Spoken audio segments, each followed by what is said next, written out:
एक बार फिर से आप सभी का स्वागत कर रहा हूं मेरे इस नए वीडियो में, जहां पर हम बात करने वाले हैं अगर आपके लगन कुंडली में केतु 11वें भाव में स्थित है तो केतु की महादशा आने पर आपको किस प्रकार के परिणाम मिल सकते हैं।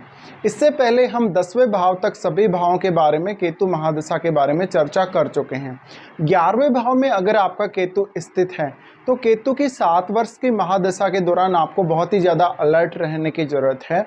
आपको अलर्ट इस केस में रहने की ज़रूरत है कि आपको एक तो सडनली कोई धोखा ना दे दे, आपके पैसे का कोई दुरुपयोग ना कर ले, आपसे कोई फाइनेंशियली कोई बहुत गलत डिसीजन ना हो जाए, आप अपने कैरियर को लेकर कोई गलत डिसीजन ना ले लें। इसके साथ साथ आप किसी की बातों में ना आएँ जल्दी से, और किसी पर भी जल्दी से ट्रस्ट ना करें।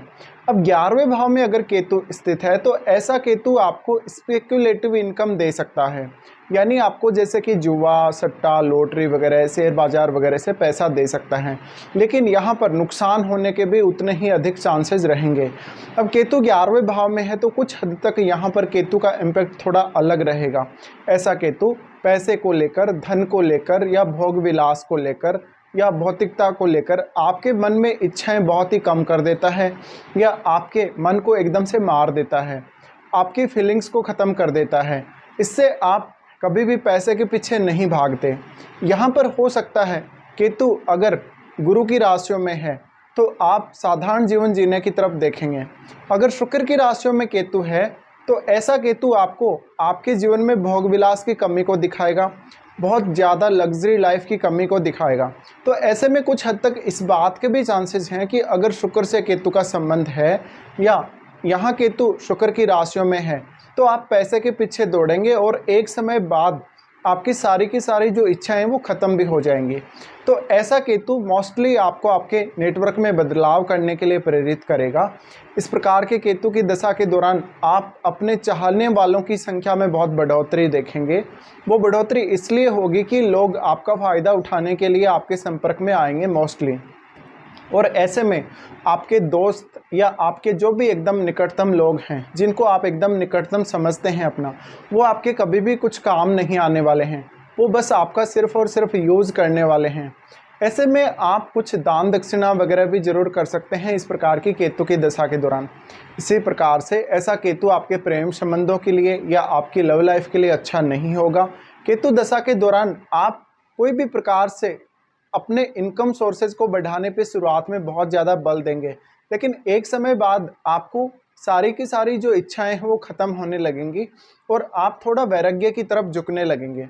इस प्रकार के केतु की दशा अब डिपेंड ये करता है कि कौन से एज पीरियड में आपको आ रही है।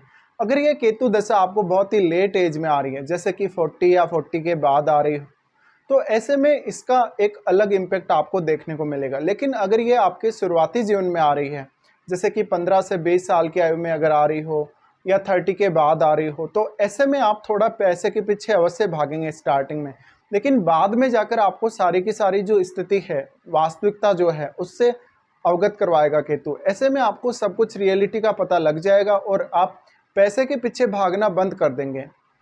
हालांकि ऐसा केतु आपको पर्याप्त मान सम्मान और समर्थन दिलाता है, लेकिन केतु क्योंकि हेडलेस प्लैनेट है, हेडलेस प्लैनेट होने की वजह से आपका केतु के साथ जो एक स्ट्रॉन्ग रिलेशन है आपका, मान लीजिए कि लग्नेश का संबंध है, चाहे दूसरे घर के स्वामी का अगर केतु के साथ संबंध है, तो वो आपको देखना है कौन से पर्टिकुलर हाउस के स्वामी का संबंध केतु से बन रहा है। अब वो दृष्टि संबंध भी हो सकता है, वो युति भी हो सकती है, तो ये सब आपको बहुत ही अच्छे से चेक करना पड़ेगा। उसके बाद आप एक्चुअल में केतु के इम्पैक्ट को समझ पाएंगे। इसके अलावा कभी कभी ऐसा भी होगा जब केतु की दशा आने से पहले आपके पास पैसा, धन, लग्जरी सब कुछ बहुत अच्छा होगा, लेकिन केतु दशा आने के बाद आप उनको सहेज कर तो रखेंगे, लेकिन उनका अपनी खुद की रियल लाइफ में यूज नहीं करेंगे जानबूझकर, बल्कि आप कोई ना कोई अल्टरनेटिव खोजने को ज़्यादा देखेंगे। ऐसे में हो सकता है कि आप अपने पैसे से संबंधित, कुछ इन्वेस्टमेंट से संबंधित नए फैसले ले सकते हैं। तो आपको हमेशा या तो बुजुर्गों की गाइडेंस की ज़रूरत पड़ेगी या किसी न किसी ऐसे बहुत ही ट्रस्ट वाले इंसान की ज़रूरत पड़ेगी जो आपको अच्छे से गाइड कर सके। एक अच्छा विद्वान व्यक्ति जिसको काफ़ी नॉलेज हो, वो आपको काफ़ी ज़्यादा मदद कर सकता है। बट इस केस में आपके जो भी निकटतम लोग होंगे, आपके जो भी घनिष्ठ दोस्त होंगे, उनसे आप थोड़ा दूर रहें तो ज़्यादा बेहतर रहेगा, या उन पे जल्दी से ट्रस्ट ना करें तो ज़्यादा बेहतर रहेगा। केतु की दशा आपकी लाइफ में बहुत एक्सट्रीम रिजल्ट लेकर आएगी। कभी कभी ऐसा देखा गया है कि ऐसा केतु आपको बहुत सडनली धन देता है, लग्जरी लाइफ भी देता है, लेकिन एंड होते होते, केतु की दशा एंड होते होते आपके लाइफ में ऐसा लगता है जैसे आपकी सारी की सारी जो इच्छाएं हैं या सारे के सारे जो गोल्स हैं वो पूरे कर लिए आपने, और आप एकदम से संतुष्ट हो जाते हैं। तो कुछ हद तक ऐसा केतु आपको बहुत ज़्यादा आध्यात्मिक यात्रा, धार्मिक यात्रा या इसी प्रकार के कार्यों के माध्यम से कुछ अर्निंग करवा सकता है। केतु के दशा के दौरान आप बहुत सारी तीर्थ यात्राएं और धार्मिक यात्राएं करेंगे। आप हो सकता है विदेश यात्रा भी कर सकते हैं। इसके साथ साथ केतु दशा में आप ज्योतिष, आध्यात्म या आप अकल्ट के फील्ड में बहुत ज़्यादा ज्ञान भी प्राप्त करेंगे।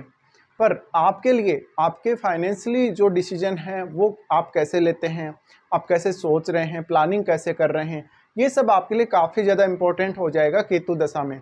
अब मान लीजिए किसी जातक की ऐसी दशा लगभग 50 की एज के आसपास आ रही है या 45 के बाद आ रही है, तो ऐसे में ऐसा केतु आपकी सारी की सारी इच्छाएं खत्म कर देगा और आपको ऐसा फील करवाएगा जैसे आपने वास्तव में लाइफ पूरी जी ली है और अब आपकी लाइफ में वास्तव में आपका कोई गोल बचा नहीं है जीने के लिए आगे। ये सब आपको फील होने लगेगा। अब केतु यहाँ है तो वास्तव में बाद में आप अपना जॉब छोड़ देंगे, आप योगा, मेडिटेशन, आध्यात्म की तरफ अग्रसर होंगे। तो यहाँ पर कैरियर से संबंधित डिसीजन अगर आप लेने वाले हैं और अगर आपको केतु की दशा स्टार्ट हो चुकी है तो बहुत ही ज़्यादा सावधानी बरतने की ज़रूरत है, क्योंकि आपका एक छोटा सा भी सही फैसला या फिर गलत फैसला आपकी पूरी लाइफ को इम्पेक्ट करेगा। ऐसे में हमें ये देखने को मिलता है कि कभी कभी ऐसे लोग होते हैं जो वास्तव में केतु की दशा स्टार्ट होने के पश्चात या तो अर्ली रिटायरमेंट ले लेते हैं या फिर वो कोई ना कोई ऐसा गलत फैसला लेते हैं धन को लेकर, संपत्ति को लेकर, कि वो पूरा का पूरा जो उनका अर्निंग है, जो अब तक उन्होंने अर्न करा है, कमाया है, मेहनत करी है, वो सारा व्यर्थ चला जाता है, वो उनके काम आता ही नहीं है। इसके अलावा ऐसा केतु आपको दूसरों के लिए बहुत अच्छे से हेल्प करने वाला पर्सन बनाएगा, यानी हर किसी की आप हेल्प करेंगे और आप किसी को भी किसी भी काम के लिए मना नहीं करेंगे। लेकिन क्या वास्तव में आप अगर किसी की हेल्प कर रहे हैं तो वहाँ पर आप अपना नुकसान तो नहीं कर रहे हैं? ये देखना आपके लिए काफ़ी अहम रहेगा। अब आप ये देखें कि केतु यहाँ कौन से साइन में है, केतु यहाँ किस किस ग्रह के साथ संबंधित है आपके चार्ट में, और क्या कोई ग्रह केतु के साथ स्थित है, क्या अगर कोई ग्रह केतु के साथ स्थित है तो क्या वो वक्री भी है, ये भी देखना बहुत महत्वपूर्ण है। इसके साथ साथ आपके पंचम भाव में कौन कौन से ग्रह स्थित हैं, क्योंकि राहु तो ऑलरेडी आपके पंचम भाव में स्थित होंगे ही होंगे, लेकिन कोई अन्य ग्रह भी आपके पंचम में स्थित हो सकता है। तो यहाँ पे बहुत ही एक बहुत मेजर इम्पेक्ट आपकी लाइफ पर पड़ने वाला है, आपकी नेम फेम पर, आपकी सोशल जो इमेज है उस पर पड़ने वाला है।